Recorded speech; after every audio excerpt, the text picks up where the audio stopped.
Hello and welcome to today's event, The Science of Reading, a conversation with P. David Pearson and Fenice Boyd. This event is sponsored by the University of Buffalo Center for Literacy and Reading Instruction and hosted by myself, Mary McVie, and my co-host, John Strong. Before we get started today, we have a couple of quick announcements, and then I'll also oops, I will introduce our two guests today. So a couple of upcoming events that we have saved the dates for is January 22nd, we'll have a parent and caregiver resources webinar which is presented by Dr. Ashley Campbell. And this is about the science of reading, but aimed more for parents. And then we'll have a research webinar presented on February 11th by Drs. John Strong and Blythe Anderson. And save the date for April 5th for the CLaRI 60th anniversary celebration. And we'll be providing more information about that in upcoming events and mailings as well. So without further ado, let me introduce to you Dr. David Pearson, who is the Evelyn Lewis Corey Professor Emeritus in Instructional Science with the Graduate School of Education at UC Berkeley, where he served as Dean from 2001 to 2010 and a professor from 2001 to 2017. He's the founding editor of the Handbook of Reading Research and has written over 300 publications with over 250 colleagues and students for teachers, research, and policymakers across 50 years. David was one of my mentors, so I can attest to his wonderful guidance in co-authoring and working through research. Also today we have with us Fenice Boyd, who is chair and professor of the Department of Teacher Education in the College of Education at the University of South Carolina. She earned her doctorate at Michigan State University in curriculum teaching and education policy with a literacy focus. She began her career as a middle school teacher.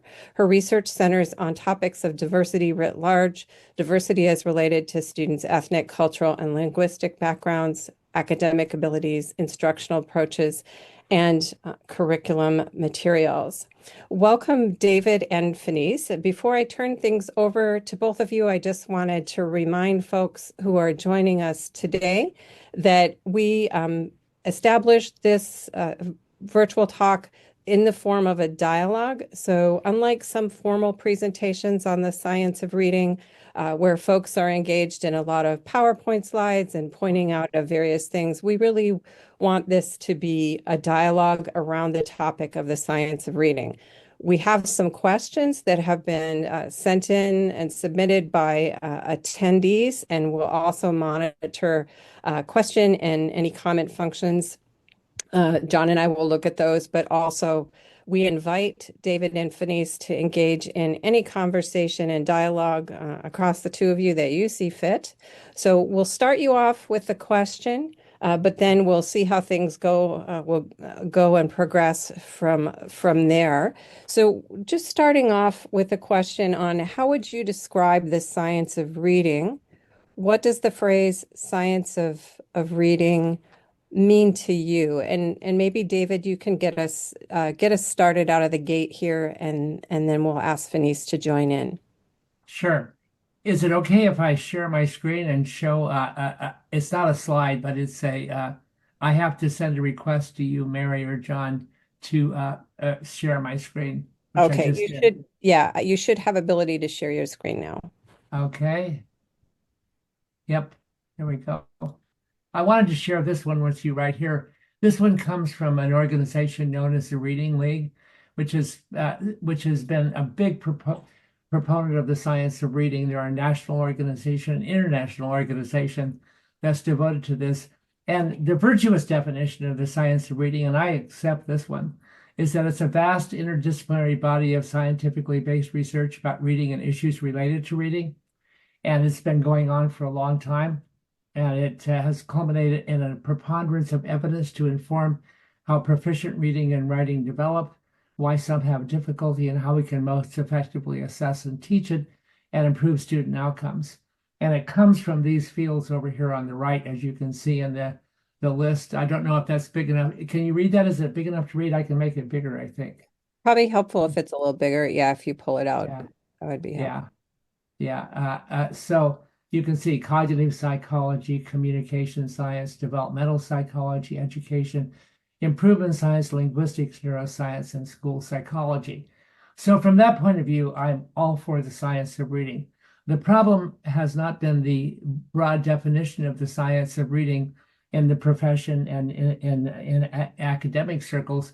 The problem has been the operational definition as the science of reading is marched out into policy and practice in schools and in state legislatures and in departments of education in the various states, where its operational definition is ensuring that kids start off with the foundational skills and get to a good start there. I'm all for foundational skills. I've always thought the kids ought to know what sounds the letters make and get off to a good start in that. But I always worry that in our quest to make sure that the foundational skills, the basics are in place, that we'll forget about the other basics like comprehension, critical reading, knowledge, and language. And so, as I've looked at the science of reading, the problem hasn't been in its broad definition. The problem has been in the underlying emphasis on just one particular piece of that broad definition, and that is the foundational skills. And I'm going to stop sharing my screen now.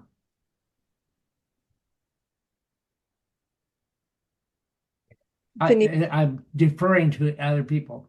Okay. Yeah, I'm going to ask Fenice if you want to jump in here and your thoughts on how you would describe science of reading, or what does that phrase mean to you? Well, the way I would describe it is it's not quite as eloquent and academic as David. So my my description and what I think about it, what it means to me actually will probably take the conversation in a bit of a different direction. I would describe the science of reading as a movement, and more specifically as a mandated movement. I've been reading a lot lately, especially after you asked about participating on this panel, to see what different people are saying about it. And I consider it an ideological stance or position, and that's promoting the teaching of reading in a particular direction.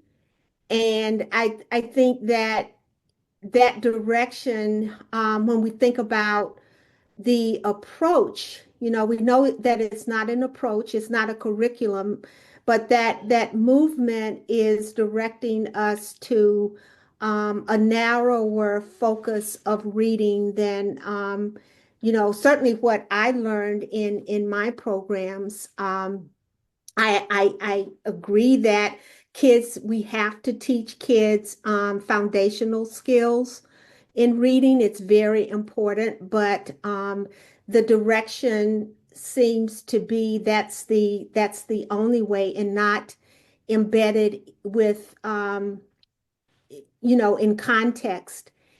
And so that's what I think it is. It's a movement that has a particular direction that we want to take the country.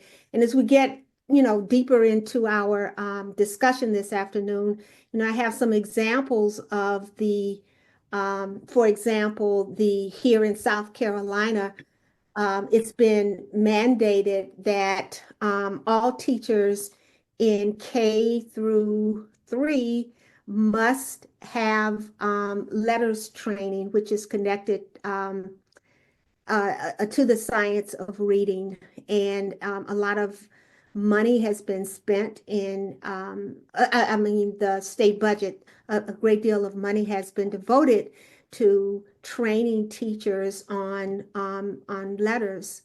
So I think we need to think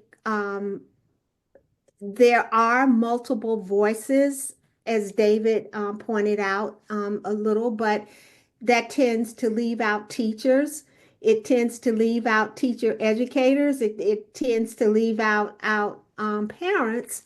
And we aren't getting, I think, a full picture of, you know, other ways of or approaches to teaching kids to read that builds foundational skills within context. So I'll stop right there.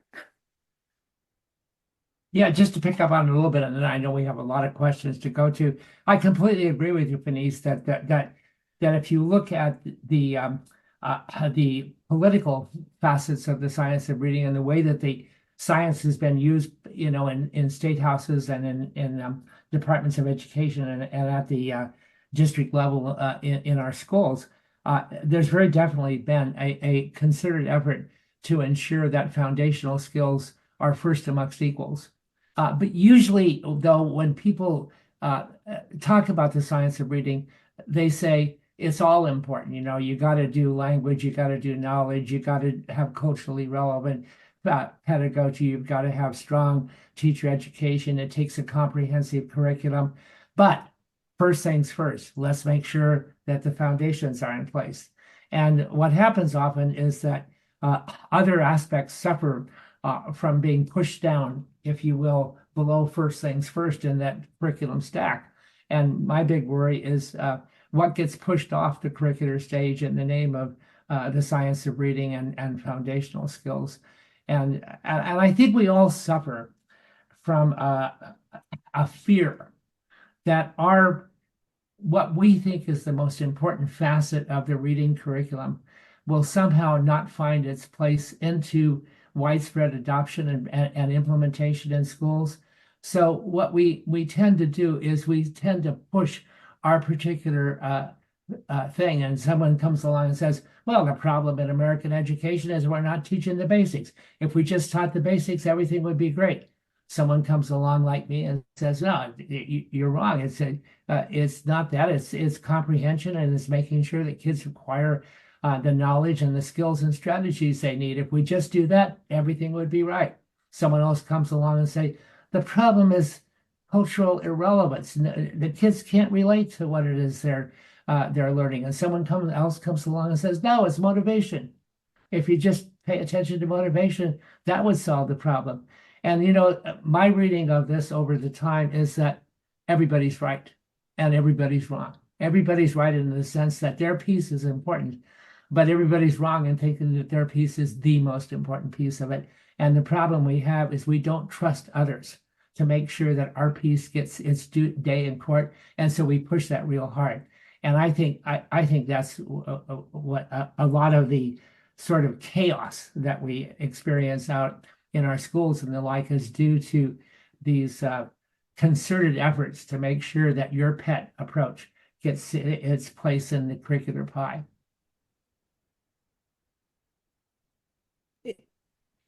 It sounds like in part that part of what you're talking about here is some of the misconceptions or misinterpretations of the science of reading, or what that could be, perhaps, versus how it gets interpreted by people. And one of the questions we received was, what are some of the common misperceptions about the science of reading? It sounds like one of those is that people see it as one thing, sometimes one, I think, David, you used the phrase that, pet approach, right? So are there other things that fall under common misconceptions of the science of reading that either of you would want to talk about?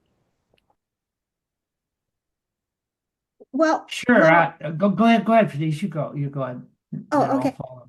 All right. I was going to say, I think a misperception is that the science of reading, whatever that means to different people, is what's going to, quote unquote, cure the reading crisis. I mean, we hear that phrase too. There's a reading crisis. And this to me is not new. We've been here before. When last week or the past 2 or 3 weeks when I had my two of my graduate assistants working on finding some information about I'm really interested in the mandates and how much money states are spending to have teachers trained on letters, for example. One of the things that my GAs and I were talking about is this is seems like it's old wine in new bottles. And one of my GAs was a teacher for 17, classroom teacher for 17 years. And she said, well, it's old wine in old bottles with a new label on the bottle.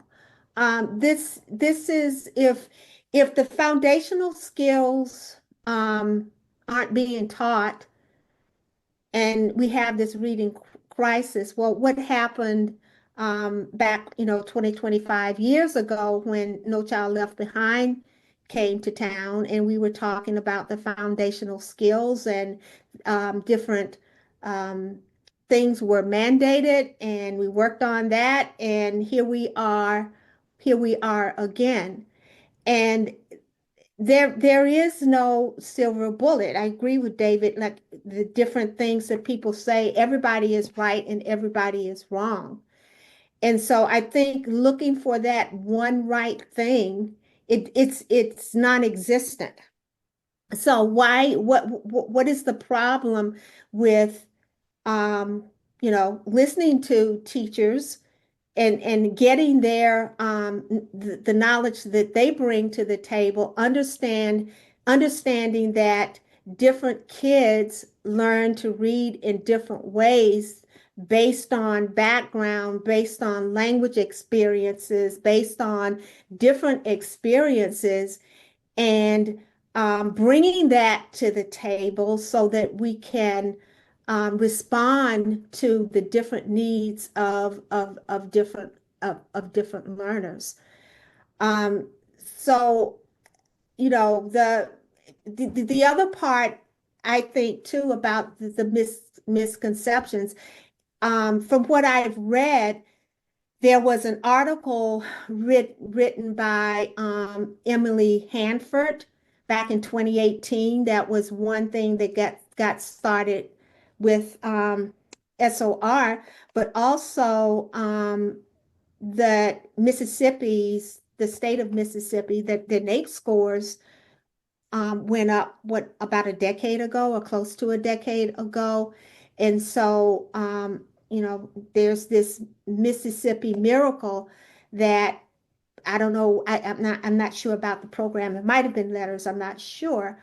But because teachers were able to get test scores up in Mississippi, then the whole rest of the country should jump on the bandwagon based on what happened in Mississippi. Well, that's a different part of the country. Students have different needs. Teachers were trained in different ways.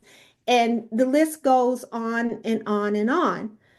So, there are lots of misperceptions, but I think we have to stop thinking about a one right way or a silver bullet that's going to solve a reading crisis, if in fact we have one.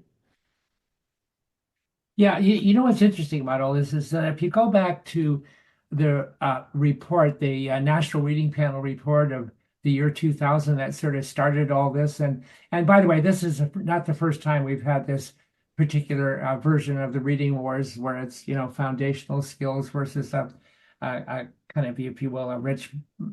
I hesitate to use the word balance, because balance has become a swear word in the field of literacy, interestingly enough. And I could tell you a little bit about the history of balance too, but the point is that the National Reading Panel never said that A, phonics is the only thing that you should do, and that B is going to solve everyone's problems.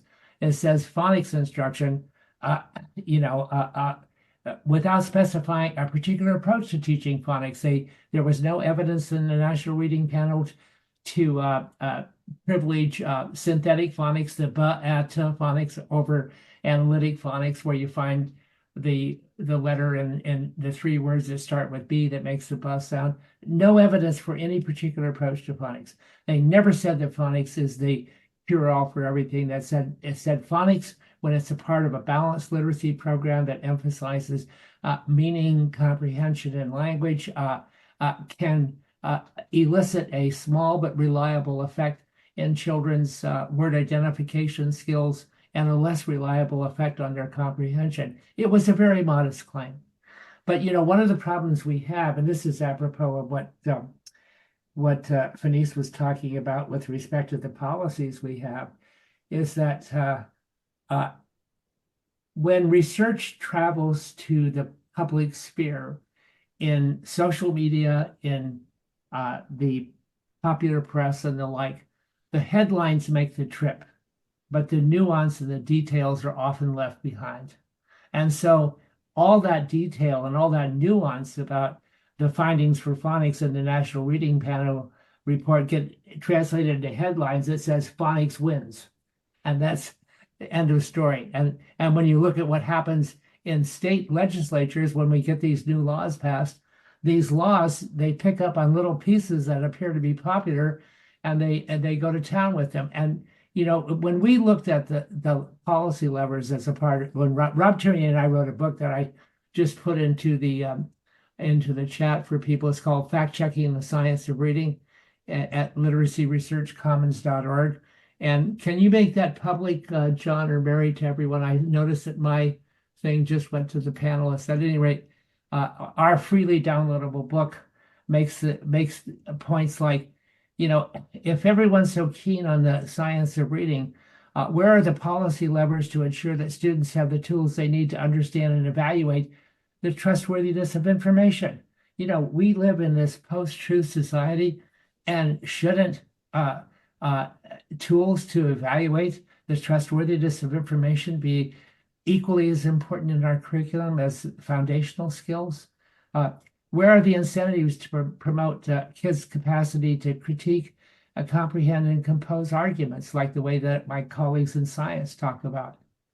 Where are the mandates to ensure that all students receive curricular opportunities that capitalize upon rather than marginalize their cultural assets? The research on that is equally as strong as the research on the science of reading, and it doesn't seem to be able to travel to the policy arena and the like. So if you're gonna, my way of saying it is this: you're gonna invite the research family to the table. You can't pick and choose the cousins and uncles and aunts you want to pick. You got to take them all, and we're not doing that. So, and when a district limits its teachers to a single systematic approach to teaching phonics, the research says that the approach should be systematic. It doesn't say it should be synthetic. It doesn't say that that any particular approach to phonics is going to win the day. It says it has to be systematic and consistent. So why do we have mandates for synthetic phonics? That doesn't compute for me. When a district adopts a year-long program for teaching phonemic awareness in kindergarten, when the research says that somewhere about 18 hours, when it's connected with letter sound instruction, is what kids get off to a good start. We've overstepped the boundaries of what the research permits, and we end up with policies that are sort of whack-a-mole. So that's, I think, part of our problem is not paying attention to all the research and picking and choosing that we want to emphasize. So, Mary, can I hop in? And Yeah, absolutely.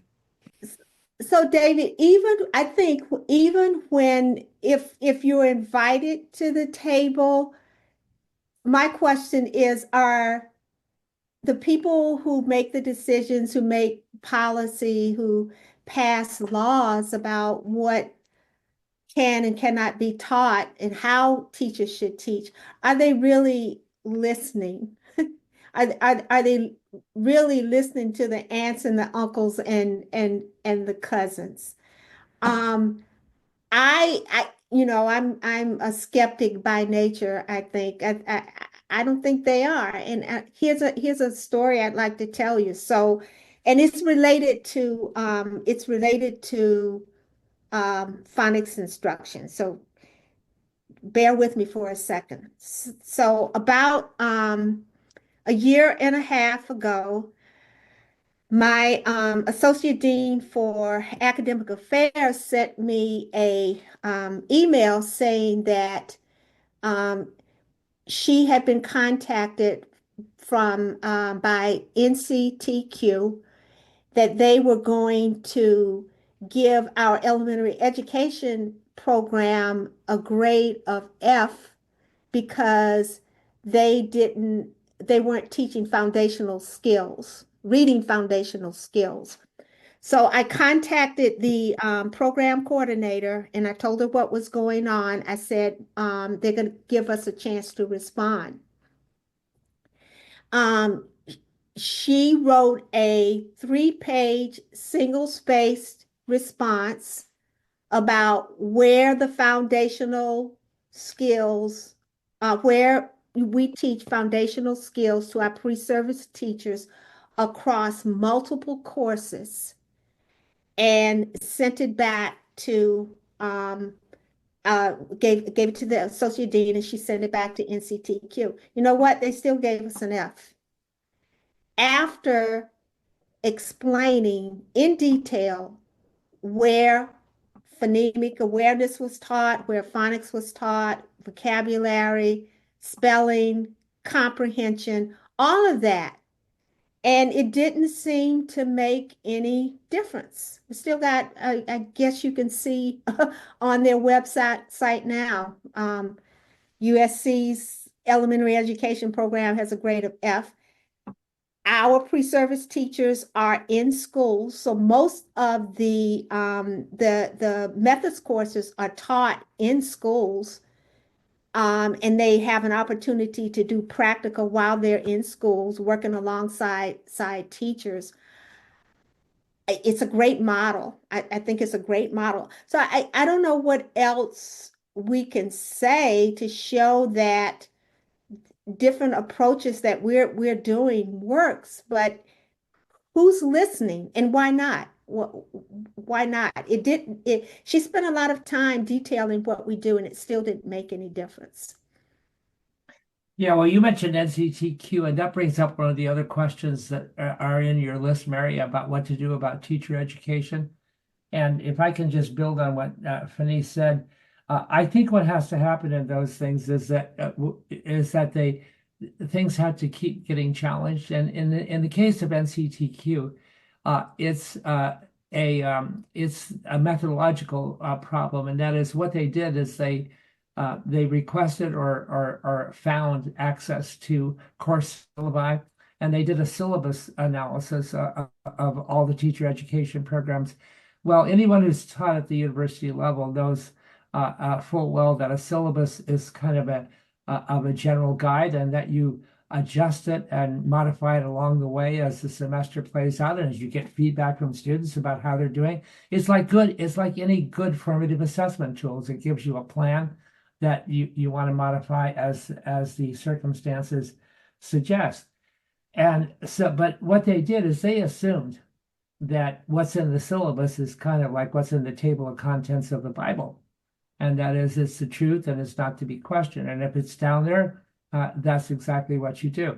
Had they adopted a different approach, like interviewing people or like visiting sites and seeing what happens in the parts that are difficult to portray in a syllabus, like what the clinical experiences look like, and what the sessions look like when teachers are interacting with one another and their supervisors about, improving practice and adapting to individual and group needs and the like, they probably would have had a different result. But they should be challenged. NCTQ should be challenged on that, and many people have challenged them. The problem is that NCTQ is more policy savvy than a lot of the other people around, and so they've managed to get a strong hearing, not only in national policy circles but also specifically at the state levels. And the big new thing now is to sue state departments of education and universities if they're not teaching the science of reading according to its biblical reference. But that just has to be resisted professionally. While we're talking about teacher ed, the biggest problem with NCTQ is that, and with programs like letters, is that they assume that if you just put it in print and you put it in the hands of people, or you force them to listen to the content, that is the single most effective approach to professional development and to teacher change in knowledge that you could possibly want. Well, anybody who's ever done talking heads like we're doing here today knows that it's one of the least effective approaches, and that we know that a community of practice where we sit down and we sustain conversations about these grave and important and tricky issues over time, it is a much better model for promoting teacher change and refinement of their knowledge and skills. And so I find it so ironic that programs like that, like Letters is a perfect example of it, is that, regardless of the integrity and the validity of the knowledge base that they're communicating, they've probably chosen the least effective way of communicating that knowledge that we know about. So ironically, they focus on research on early reading, and then they ignore everything we know about teacher learning and trying to promote a change in knowledge. And that's just that's another kind of inconsistency I don't understand. But I think that movement would do well to read the research on teacher professional work and knowledge acquisition and teacher change. That links in a little bit to one of the questions that we received too about how can the science of reading be made more accessible to teachers, in-service teachers and pre-service teachers, and what should be done to help those teachers so that in the end, children can actually benefit from better reading instruction or more improved reading instruction. So what are some of the things that we can do to help teachers? You already mentioned, David, sustainable, communities of practice, sustainable learning experiences versus, the very traditional, short, workshop or, even shorter, an hour, somebody comes in to talk about something. But what are some of the other things that we might do either in teacher education settings or out in the field or with our in-service teachers?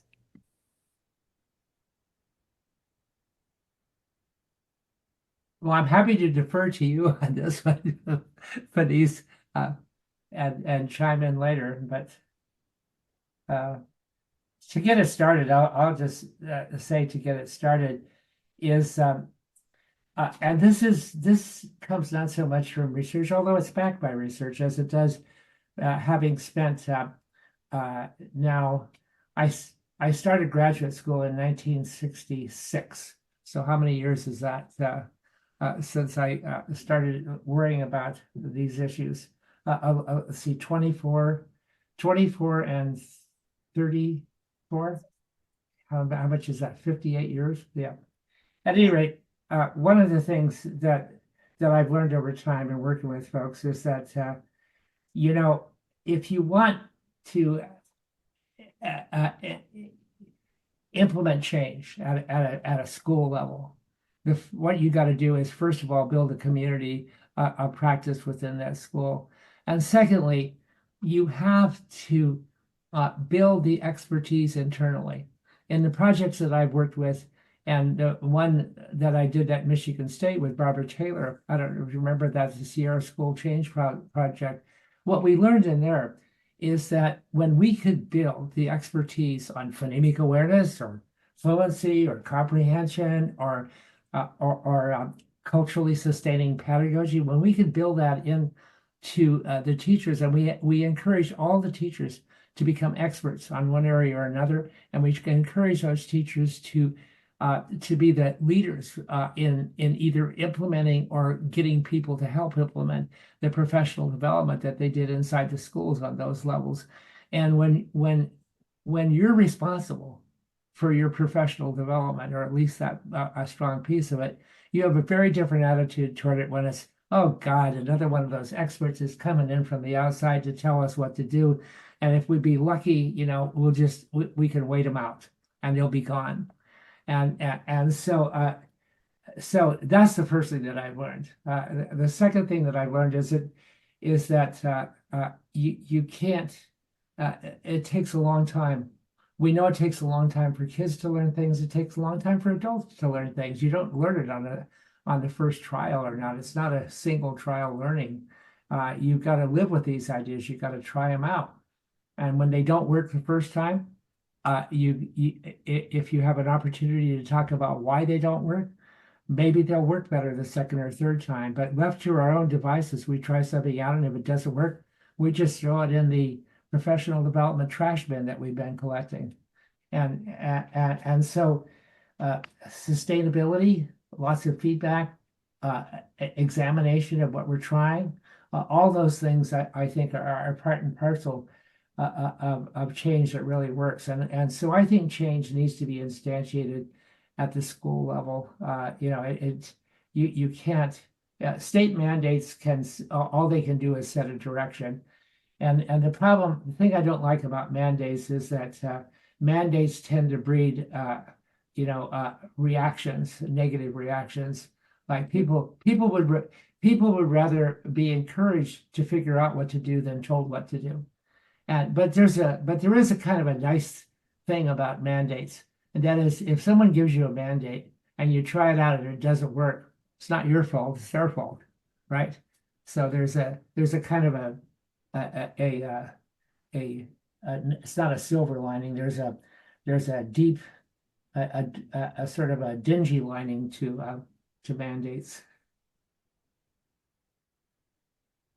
So one of the things that I've learned along the way is that real change comes from the ground up. I grew up in the Jim Crow South. I went to segregated schools until I was in high school, and then there was chaos and trying to fit in and change and all of that. And I think when teachers are given an opportunity to make change, to work on their own problems, then that's a learning experience that you can't take away from them.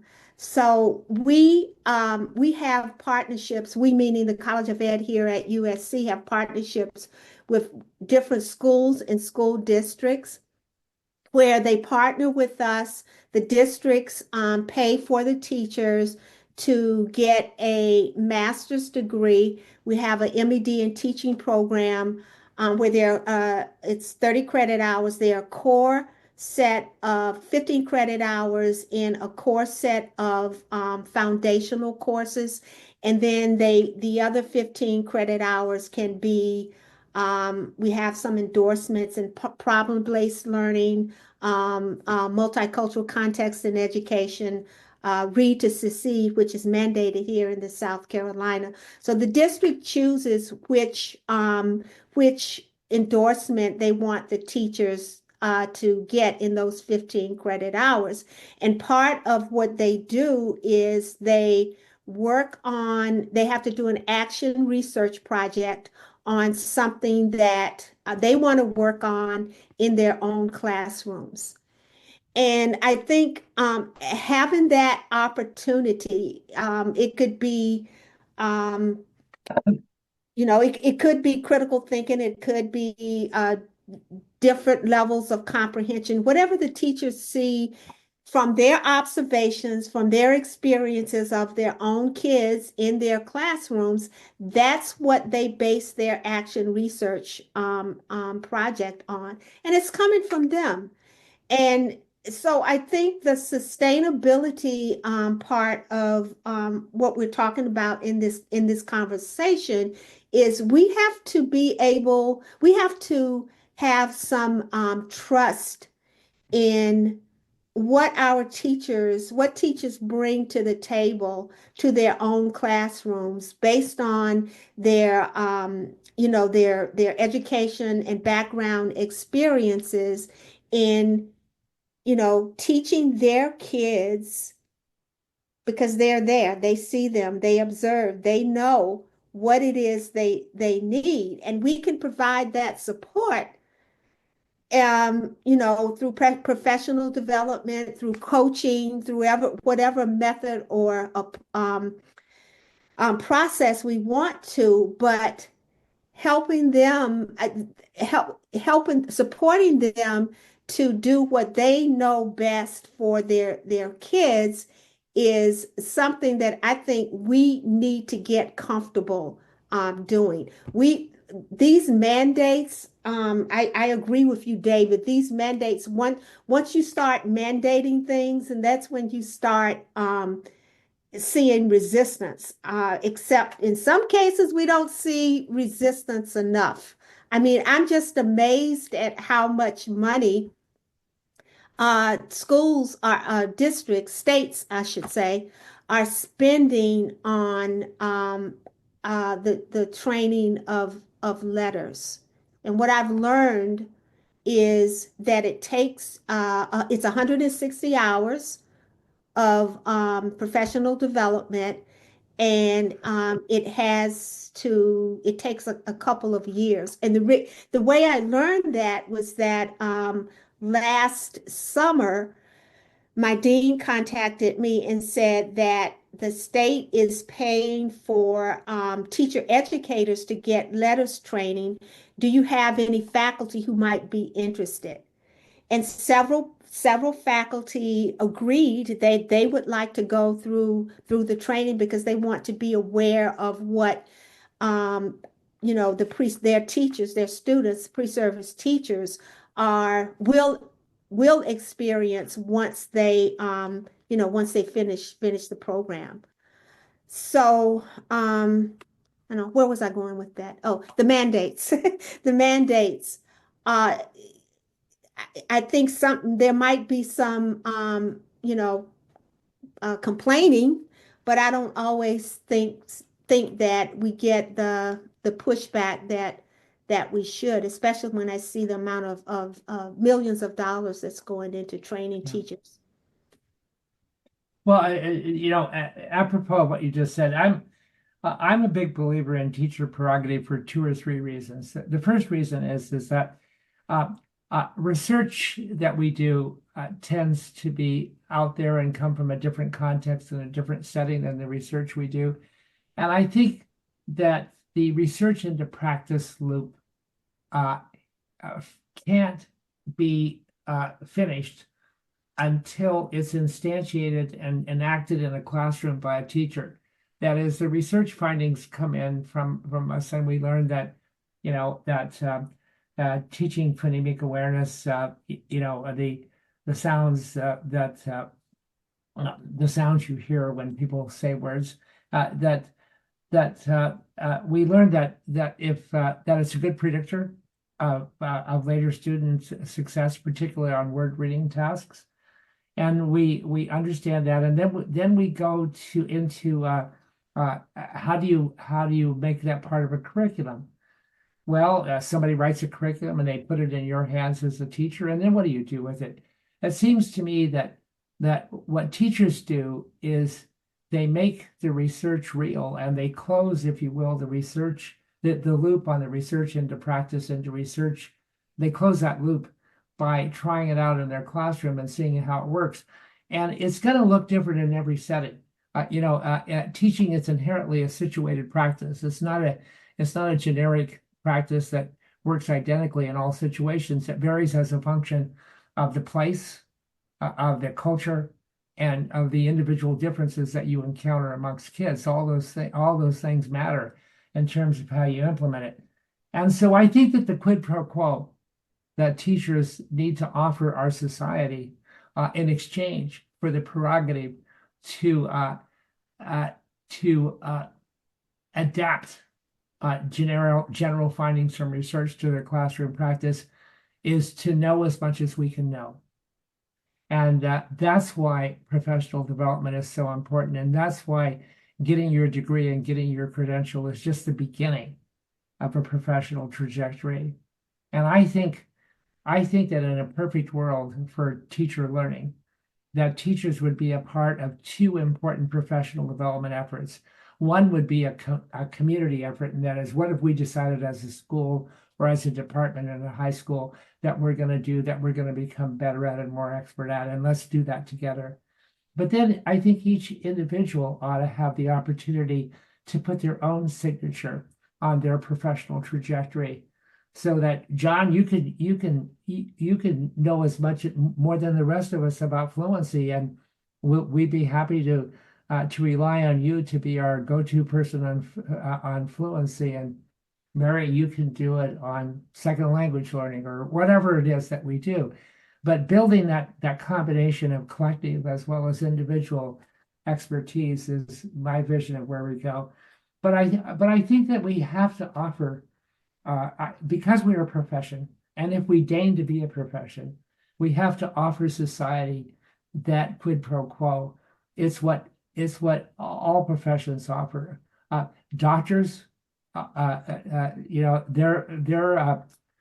their responsibility is to know as much as they can know about medical practice, and to know when they don't know enough and need to get other help. And that's why doctors have so much professional development, just like other professions do. And the other thing that doctors will tell you is that almost every case is unique.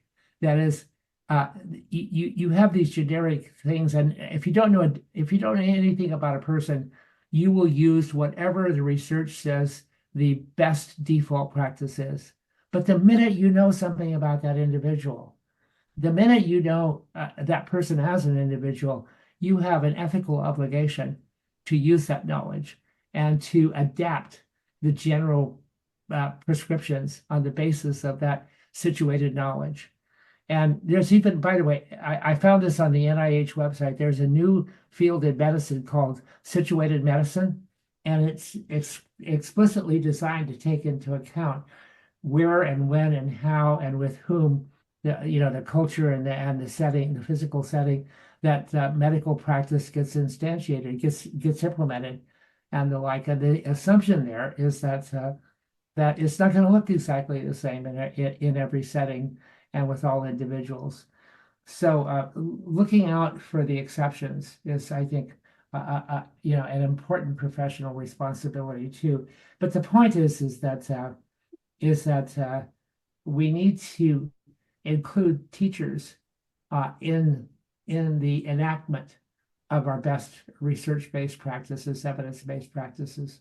And I'll say one more thing about evidence. I'm all for science and I'm all for evidence-based practice. And I wish we would get rid of superstitions and hallucinations and all the forms of witchcraft in implementing policy and practice. But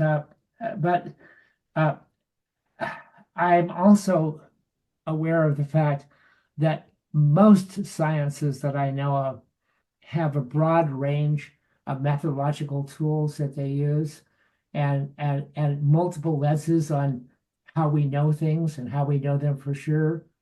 And they always know that the generalizations have to be filtered through specific context before we take them seriously. There are many classical situations in medicine where the randomized field trials, like hormone replacement therapy, said one thing. And then when you looked at the epidemiological evidence coming in from public health departments and the like, pointed it in a different direction. And so you need both, quantitative and qualitative lenses for looking at these things, so that you leave no stone unturned, and you leave no practice only partially examined. We need a full examination, and we need to be tough on ourselves. make sure that we do those examinations. So that's my quid pro quo. We want the prerogative to adapt instruction, and we want to be able to be as nimble and as sensitive to individual differences as we can. But in return for that, for society offering us that privilege, we need to know as much as we can know. So David, I looked at I started reading the book that you and Rob Cherney did, Fact Checking Science of Reading, but I watched the YouTube video too, and I love that chart that you did, the executive summary of fact checking, where you have the three claims, Oh yeah, three versions of science of reading claims. There's the headline version, there's the research-based version, and then that there's you and in Rob's version. And so the first one, you say that the science is settled. Phonics first leads the way to better reading. That's the headline version. And then the research-based version is substantial body of evidence from basic and applied research to support widespread adoption of key practices, including phonics. And this is goes to what you were just talking about, the situated medicine practice. Science is never settled. It changes with evidence and theory, continues to unearth contextualized interactions, is best enacted as a situated practice. We know that practices of medicine change all the time. People are doing research and they're changing. Doctors change their practice based on what they're learning. So I love that response because it it disrupts the narrative about the science of reading, because of the word science being there, that it's settled. This is the only way. There's nothing else to think about. That's one of those misperceptions, I yeah. think, that we were talking about earlier. Fenice, while you were talking, I put up that chart. I don't know if is it visible? Is it big enough for you to see it? Yeah, I can see it. I have it on my screen too, on another. Okay, yeah. But we went through our 10 claims and put them. We have three versions of our book. We have a 170-page version. We have a 20-page version, and we have a 3-page version. And this is the 3-page version. It's the list of the 10 claims. What the headline is, the version you see in the public and social media, and then the science of reading-based version, research-based version is what you find in academic circles. And then here's a version of each claim that Rob and I think we could live with. But you're right on the first one. To talk about settled science is, as some of my colleagues have pointed out, is an oxymoron. Science is very modest enterprise, and it's only as settled as the last data set or the last theoretical construct you were able to validate. But we went through our 10 claims, so let's see if I can get to the next page here. Yeah, here we go. There's 3, 4, and 5. And we went through each of these 10 claims and had these three versions: the headline version, the research-based version that we find in the professional literature, and then our interpretation of what we think could credibly be said. Yeah. And so, for example, we're all for neuroscience research, but I'm not ready to base new classroom practices on what we learn from neuroscience research until and unless we have pedagogical evidence from the crucible of the classroom demonstrating its efficacy. So those are the kinds of things. And here's what we said about teacher education, by the way, Fenice. We've been talking about that. The claim from the folks in NCTQ and the like is that the science of reading gets marginalized because literacy teacher ed programs continue to teach balanced literacy and whole language. And that is, but the way we research, the way Rob and I, what we concluded by looking at all that is in the last column. But this is in our executive summary version of the fact-checking book that we did.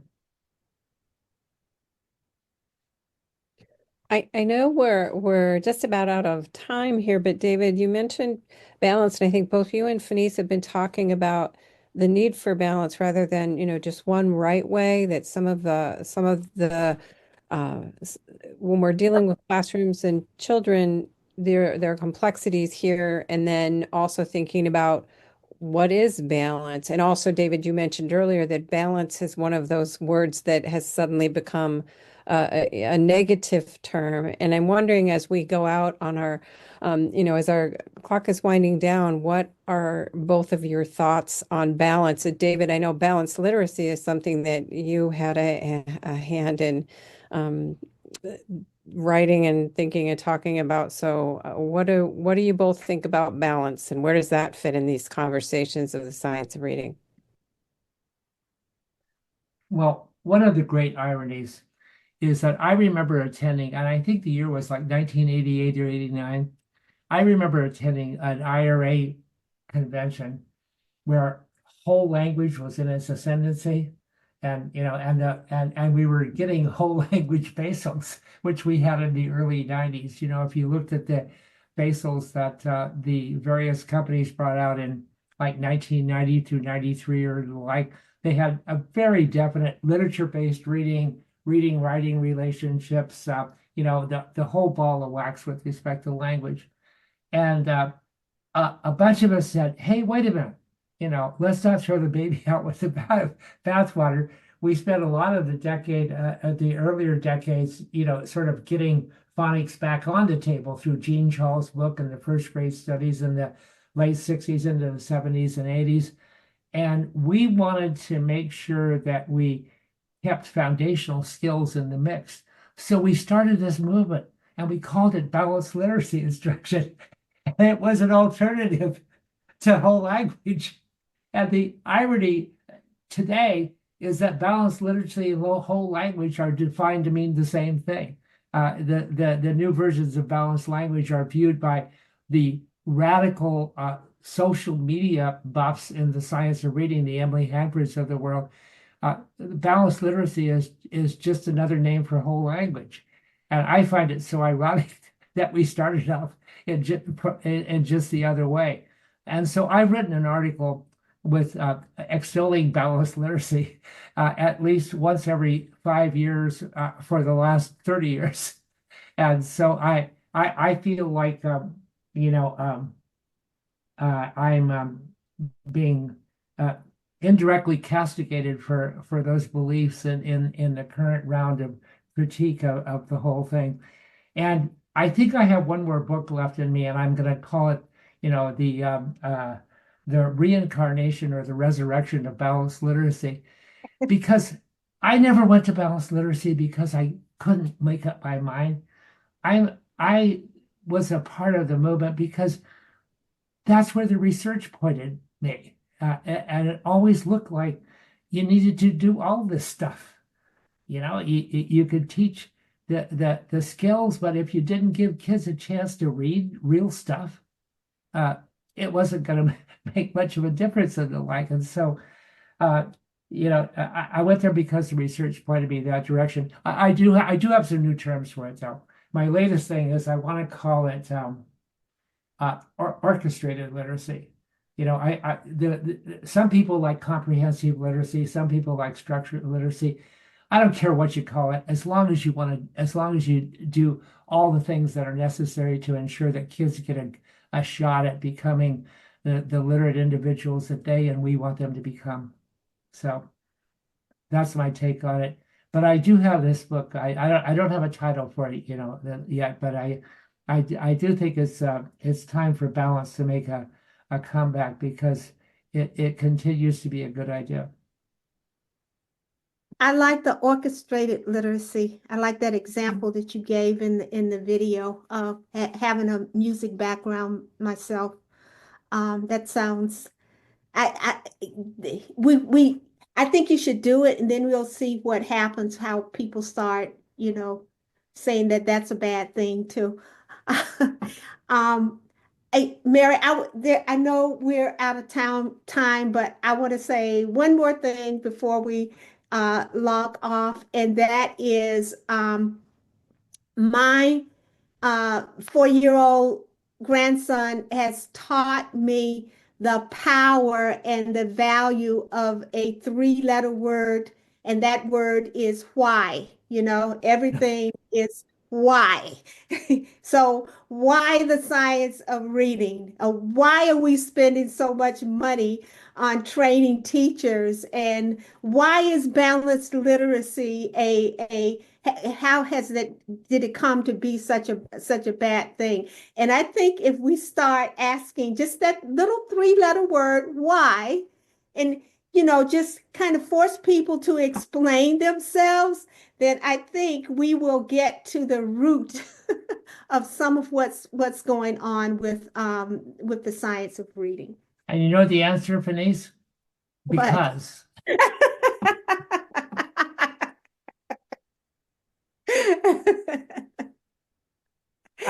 I think that is a great ending point for us to think on why and then what the because is. Um, thank you, David and Fenice, for being with us today, and John for helping out as well. It has been a pleasure to hear from both of you. I'm sure we could keep having this conversation continue, and we will in our various dialogues, but I'd also love to have you come back, talk with us about different things as well. But thank you everybody for being here today.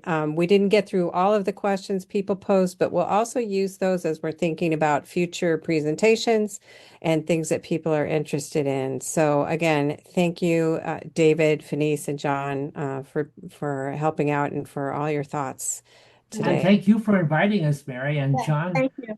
thank you for the running record in the chat of resources. So Yeah, and we Happy to will help. we'll try to find some folks were asking about making sure that those resources get shared again. So when we share out the recording, we can also include that so you have those resources, and then we'll follow up with that. So thank you, everybody.